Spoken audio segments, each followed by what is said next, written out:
નજરમાં હોય મસ્તી તો સુરાલયમાં નથી મળતી. અંતરની અમીરી મહાલયમાં નથી મળતી. શીતળતા શોધતા ઓ માનવી, શીતળતાની શોધમાં ભટકતો ઓ માનવી, શીતળતા હોય માની ગોદમાં એ હિમાલયમાં પણ નથી મળતી. માના ખોળાની અંદર જે શીતળતાની અનુભૂતિ થાય ને એ હિમાલયમાં પણ નથી હોતી. કારણ કે માની સાડીનો જે પાલવ છે ને એ કોઈ રેશમનો ટુકડો નથી સાહેબ.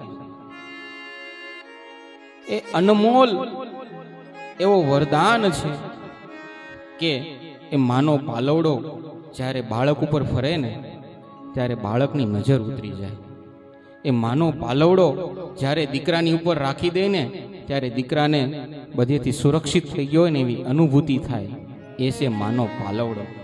એટલે માનો છેડો જે છે ને સાડીનો એ કોઈ સામાન્ય રેશમનો ટુકડો નથી સાહેબ. એ દુનિયાનો અમોલ રત્નથી જડિત એ મારા માના આશીર્વાદ છે.